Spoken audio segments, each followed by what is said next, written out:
교재는 각자 읽어보시면 되겠습니다.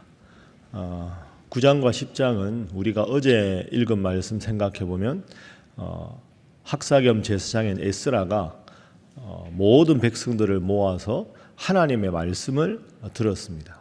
그래서 읽고 듣고 깨닫고 울고 잔치했다. 그래서 바사에서 돌아와서 하나님 앞에서 말씀으로 하나가 되는 남유다 백성들의 모습을 보았습니다. 그 연장선에서 8장에서 하나님 말씀을 열심히 읽고 나서 오늘 9장은 말씀에 비추어 지금까지의 삶을 회개하고 그리고 지금까지 지내온 모든 역사가 하나님의 은혜였다. 사실은 모든 것이 하나님께서 해주셨는데 그 은혜를 잊고 살았다 하는 것에 대한 회개와 회고가 9장에 나옵니다. 그리고 10장은 이제 말씀을 읽고 회개했으니 이제 하나님 뜻대로만 살겠습니다 하는 사람들의 이름들이 인봉돼서 쭉 지도자부터 나옵니다. 이제는 이방신을 섬기지 않고 이방의 풍속을 좇지 않고 하나님만 섬기겠습니다 하는 명단들이 10장에 나오지요. 자, 그래서 오늘 본문의 첫 번째 기도 제목은 겸손하여 회개하는 자가 되게 하소서 하는 것입니다. 겸손하여 회개하는 자. 자, 우리 9장 1절 2절 함께 읽어봅니다. 시작. 그달 스무나흔 날에 이스라엘 자손이 다 모여 금식하며 굵은 베옷을 입고 티끌을 무릅쓰며 모든 이방 사람들과 절교하고 서서 자기의 죄와 조상들의 허물을 자복하고. 아멘. 말씀을 읽고 나니까 그전에는 이게 죄인지 잘못인지 몰랐는데 말씀을 거울 삼아 딱 비추어 보니까 우리가 얼마나 하나님 앞에 부족했는가를 알게 됩니다. 그래서 제가 이번 주일 설교 때도 말씀드리겠지만 우리가 살아가다가 인생의 문제가 뭔가 해결되지 않을 때 도대체 어디서부터 무엇이 잘못되었는지 모를 때 제일 먼저 해야 할 일은 말씀을 읽는 일입니다. 그 말씀을 읽게 되면 이제 말씀이 기준이 되니까 나를 돌아보게 되지요. 그 다음 단계가 회개의 단계입니다. 그래서 오늘 본문 이스라엘이 온 남유다 백성들이 회개하는 것은 8장에서 말씀을 읽었기 때문입니다. 말씀을 거울 삼아서 내가 지금 하는 언행 심사에 부족함이 무엇이 있는가?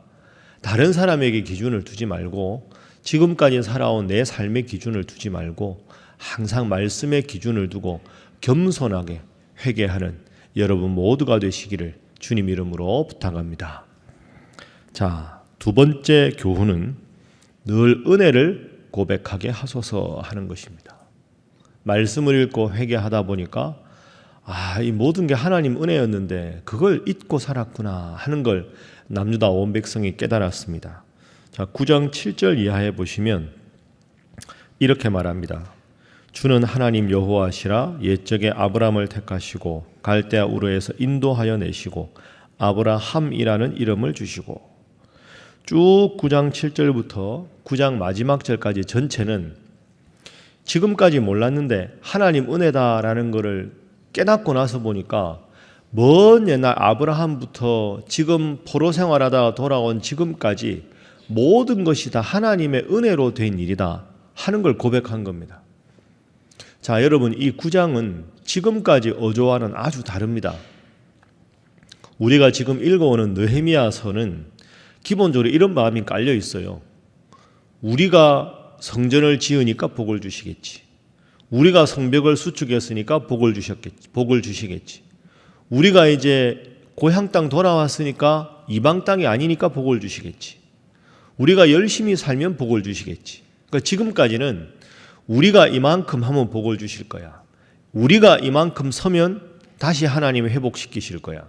주체가 나와 우리였습니다. 그런데 하나님, 내가 이만큼 했는데 우리가 이만큼 했는데 왜 복을 안 주십니까? 이런 원망이 깔려 있다고 어제 말씀드렸죠. 그런데 말씀을 읽고 회개하고 나서 보니까 그게 아니란 걸 깨달은 겁니다. 그렇구나. 내가 이만큼 해야 우리가 이만큼 했는데 왜 복을 안 주십니까가 아니라 모든 게 하나님 은혜였는데 그 은혜의 안목을 갖지를 못했구나. 그걸 깨닫고 나서 9장 7절부터는 모든 역사의 순간순간 대목대목이 하나님의 은혜였다 하는 걸 깨달은 거죠. 그러니까 여러분 믿음 생활은 다른 게 아닙니다. 관점의 변화가 믿음 생활입니다. 내 중심에서 삶을 해석하고 환경을 해석하는 그 안목을 내려놓고 하나님의 관점에서 나를 바라보고 하나님의 관점에서 나의 삶에 일어나는 모든 일을 해석하는 게 믿음 생활이고 그 렌즈가 은혜지요. 그래서 이 남유다 백성들이 이렇게 바뀐 겁니다. 그리고 9장 7절 이하를 다 읽어보시면 주는 하나님 여호와시라. 그죠? 주님께서 인도하여 내시고 주님께서 이름을 보시고 8절에 주님께서 충성됨을 보시고 주님께서 언약을 세우시고 주체가 바뀌었죠. 이게 믿음 생활입니다. 내가 한 게 아니라 하나님이 하셨다. 하나님의 은혜다. 이게 믿음 생활 잘하는 사람의 특징이죠. 어떤 안목으로 내 삶을 바라보느냐, 어떤 안목으로 내 환경을 해석하느냐 하는 것이 믿음 생활의 본질이다 하는 걸 기억하시고 오늘도 여러분 반복되는 일상 같지만 하나님의 관점에서 나의 삶을 해석하고 하나님께서 일어나게 하셨다. 하나님께서 말씀을 듣게 하셨다. 하나님께서 기도하게 하신다. 하나님 오늘도 내 삶을 인도하신다. 은혜의 안목으로 변화된 관점으로 믿음 생활 잘 하시기를 주님 이름으로 축복합니다. 자, 마지막 세 번째 기도 제목은 서로에게 믿음의 동역자가 되게 하소서 하는 것입니다. 서로에게 믿음의 동역자가 되는 것이 중요합니다. 자, 우리 9장 마지막 절 보겠습니다. 38절. 자, 9장 38절 읽습니다. 시작. 우리가 이 모든 일로 말미암아 이제 견고한 언약을 세워 기록하고 우리의 방백들과 레위 사람들과 제사장들이 다 인봉하나이다. 아멘. 그리고는 10장에 넘어가죠. 자, 정리하면 하나님 말씀을 읽었습니다. 하나님께서 안 해주시는 게 아니라 우리가 문제였음을 깨달았습니다. 회개합니다. 이제 하나님 뜻대로 하나님만 잘 섬기며 살겠습니다. 그런데 10장은 그것으로 각자 기도하고 돌아갔더라가 아니라 이제는 모두가 하나님만 섬기고 살겠다고 결단한 사람들이 자신의 도장을 다 새겨서, 그 당시 도장은 요즘하고 다르죠. 요즘같이 도장이 없으니까 진을 같은 데다가 뭐 이렇게 우리로 말하면 지문 찍듯이 자기 가문의 상징을 찍어서 그걸 불로 가열을 하는 거죠. 진흙에다가 그걸 새겨야 쑥 박히겠죠. 그렇게 한 다음에 그걸 가열을 해놓으면 딱딱하게 굳으면 영원히 간직할 수가 있는 거죠. 그렇게 했던 명단이 10장입니다. 10장의 명단에 보면 맨 1절에 보면 총독 느헤미야가 나오죠. 총독이 나오고 9절에 보면 레위 사람이 나오고 28절에 보면 남은 백성과 제사장 나옵니다. 지도자부터 백성들까지 모두가 하나님 뜻대로 살겠다고 연대 서명을 하고 그 모든 내용을 인봉을 해서 간직을 하는 겁니다. 그래서 주일날 설교 때 말씀드리겠지만 이 세 단어를 여러분 평생 꼭 기억하십시오.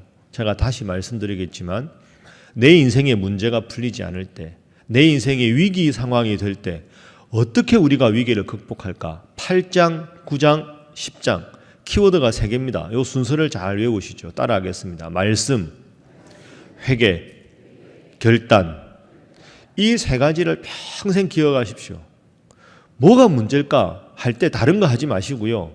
조용하게 하나님 말씀을 시간을 정해서나 기도원 가서 읽으십시오. 하나님, 제 생각 다 내려놓고 하나님이 나에게 지금 원하는 뜻이 무엇인지 깨닫겠습니다 하는 마음으로 말씀을 읽어보면 말씀이 탁 내 마음에 부딪히는 말씀이 있을 겁니다. 아, 이게 나의 잘못이었구나. 그걸 깨달으면 회개하십시오.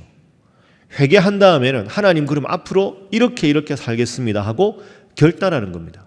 여러분, 이 3가지를 했을 때 남유다가 회복이 일어납니다.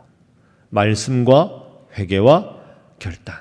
결단을 통해서 지도자 총독부터 온 백성이 이 결단에 동참할 때 하나님 앞에 바로 설 수가 있었다. 그래서 이 명단을 기록한 걸 인봉한 이유가 뭘까요? 서로가 서로에게 책임을 지는 거죠. 우리가 하나님 앞에 함께 결단했으니 저분이 결단대로 살지 못하면 우리가 하나님 앞에 결단한 백성이라는 걸 일깨워주고, 내가 때로 하나님 앞에서 바로 서지 못하고 싶을 때도 아, 내가 하나님의 이름 앞에서 인봉했는데 내가 이러면 안 되지 하고 서로가 서로에게 영적인 동역자가 되고 감시자가 되도록 이 이름을 일일이 기록한 겁니다. 잘 기억하시고 우리 인생의 위기 상황이 생길 때 말씀을 먼저 읽고 말씀에 비추어 스스로를 돌아보고 회개하고 그리고 결단하셔서 늘 승리하는 인생 다 살아가시기를 주님 이름으로 축복합니다. 기도하겠습니다. 하나님, 늘 겸손하여 회개하게 하시고 평생 은혜를 고백하며 살아가게 하시고 서로에게 믿음의 동역자 되게 하여 주옵소서. 구역 모임 함께 하시고 오순절 집회 가운데 함께 하시고 오늘 하루도 하나님 주신 하루, 하나님의 관점에서 내 삶을 해석하고 은혜를 고백하는 귀한 삶이 되게 하여 주옵소서. 함께 기도합니다. 주여 믿습니다. 주여 믿습니다.